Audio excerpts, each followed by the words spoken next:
नमस्कार मित्रों। आज हम कक्षा 11 की हिंदी की पूरक पुस्तक वृतांत के पहले पाठ भारतीय गायिकाओं में बेजोड़ लता मंगेशकर को पढ़ेंगे, जिसके लेखक प्रसिद्ध शास्त्रीय गायक कुमार गंधर्व हैं। हमारे द्वारा आपके लिए सीबीएसई से संबंधित जो पुस्तकें 9वीं से 12वीं तक चलती हैं, उन सभी के विषय में उनके जो भी पाठ हैं सभी का सारांश आपको प्रस्तुत किया जाएगा वीडियो के माध्यम से। उसके बाद जो प्रमुख प्रश्न हैं उनके उत्तर भी उनकी भी वीडियो आपके सामने हम प्रस्तुत करेंगे।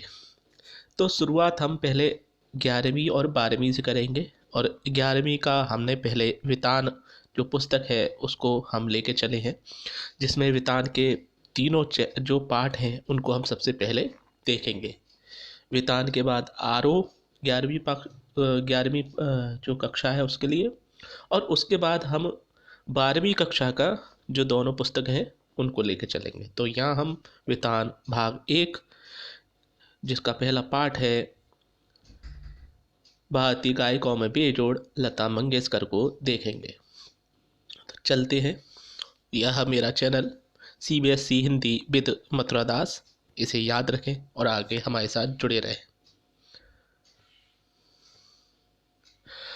सबसे पहले लेखक परिचय।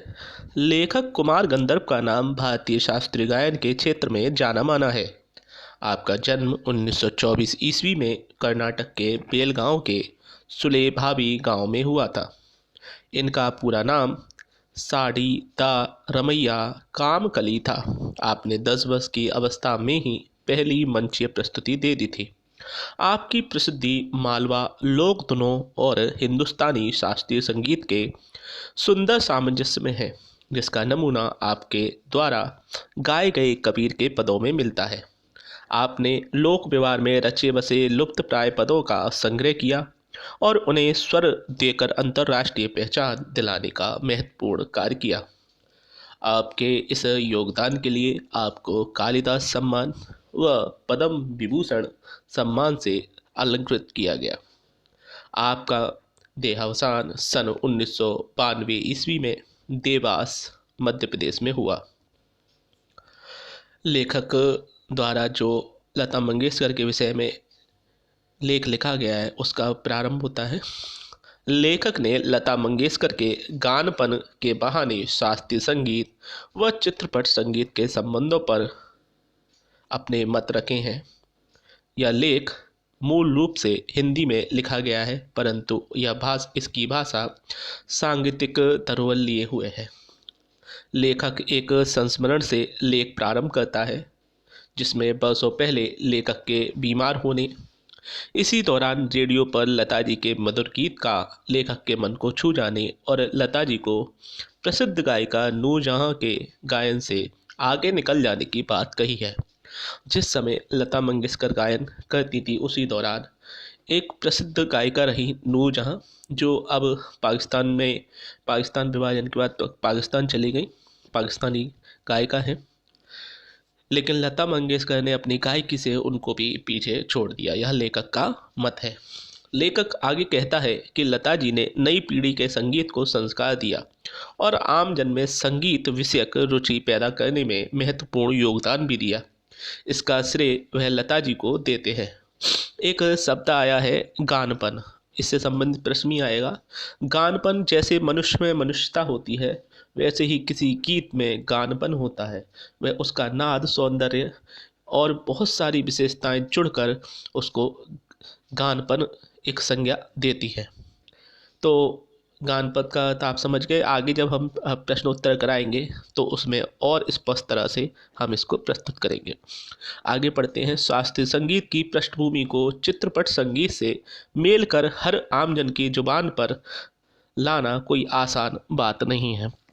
अर्थात जो शास्त्रीय संगीत था, उन्होंने शुद्ध शास्त्रीय संगीत न गाकर उस शास्त्रीय संगीत का प्रयोग चित्रपट संगीत में किया, जिससे उन्होंने शास्त्रीय संगीत को भी सम्मान दिया और चित्रपट संगीत को शास्त्रीय संगीत का साथ मिला, जिससे उसकी विशेषता और बढ़ गई और लोगों को जो है उसमें रुचि आने लगी उसे सुनने में। आगे लेखक कहता है कि लता जी के गायन में जो गानपन, स्वरों की जो निर्मलता, नाद में उच्चारण, कोमलता व मुग्धता मिलती है, उस कला का संगीत दिग्दर्शकों अर्थात जो म्यूजिक डायरेक्टर होते हैं, उन्होंने भरपूर उपयोग नहीं किया। लेखक मानता है कि करुण रस के गीतों की तुलना में मुग्ध श्रृंगार की अभिव्यक्ति वाले गीत लता जी ने अधिक अच्छी तरह से गाए हैं।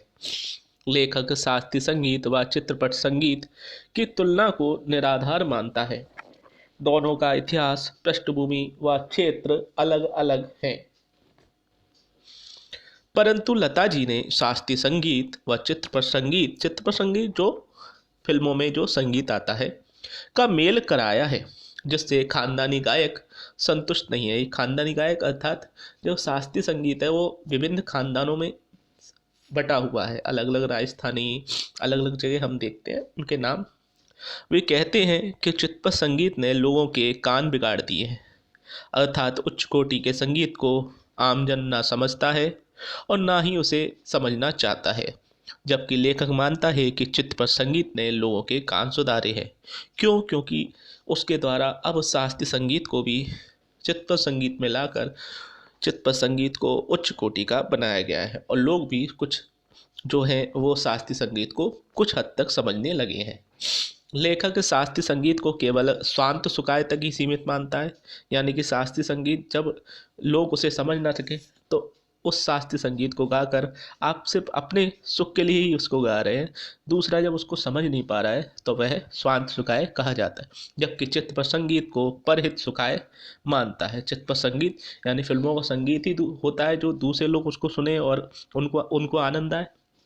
तो इसलिए चित्तपट संगीत जो है अधिक लोगों को पसंद है। इसका अर्थ ये नहीं है कि शास्त्रीय संगीत जो अपनी श्रेष्ठता नहीं रखता, शास्त्रीय संगीत की श्रेष्ठता हमेशा से है, लेकिन चित्तपट संगीत लोगों के लिए लोकप्रिय है, इसलिए उसका महत्व भी अलग है। शास्त्रीय संगीत का महत्व अलग है और चित्तपट संगीत का महत्व अलग क्षेत्र में है।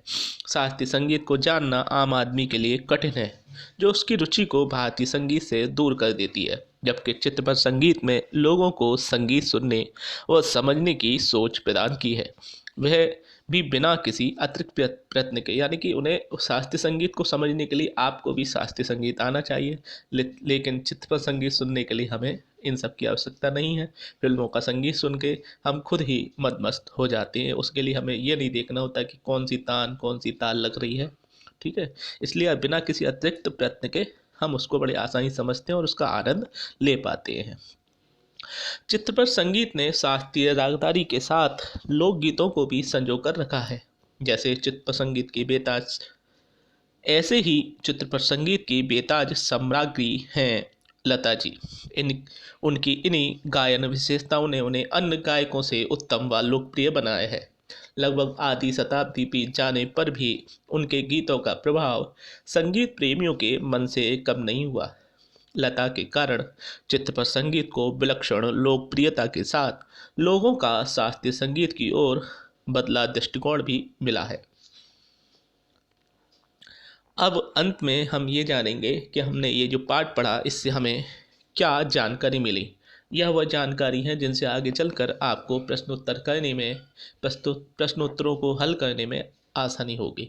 उसी आधार पे हम सारांश तैयार करते हैं, जिससे आपके अधिक से अधिक प्रश्न इसके अंदर आप पूरे उनको उनके जो मुख्य बिंदु हैं वो आपको मिल सके। तो क्या क्या जाना हमने? पहला, लेखक की पृष्ठभूमि शास्त्रीय संगीत से संबंधित है, उनका जो इतिहास है उनके बारे में जाना। दूसरा, कैसे लता मंगेशकर चित्रपट संगीत की सम्राज्ञी बनी। तीसरा, चित्रपट संगीत व शास्त्रीय संगीत में कौन बड़ा। तो हम देखते हैं कि कोई हम बड़ा नहीं कह सकते हैं। शास्त्रीय संगीत का अपना अलग क्षेत्र है और चित्रपट संगीत का अपना अलग क्षेत्र है, दोनों ही अपने क्षेत्र में बड़े हैं। लता ने दोनों में सामंजस्य कैसे बिठाया, लता जी ने कैसे शास्त्रीय संगीत को चित्रपट संगीत से जोड़कर उसको कैसे लोकप्रिय बनाया और शास्त्रीय संगीत को भी सम्मान प्रदान कराया। और पांचवा, लोगों में संगीत की समझ कैसे आई। तो इसके साथ CBSE हिंदी विद मथुरा दास को आप विदा दीजिए। हम फिर मिलेंगे अगले पाठ राजस्थान की रजत बूंदों के साथ।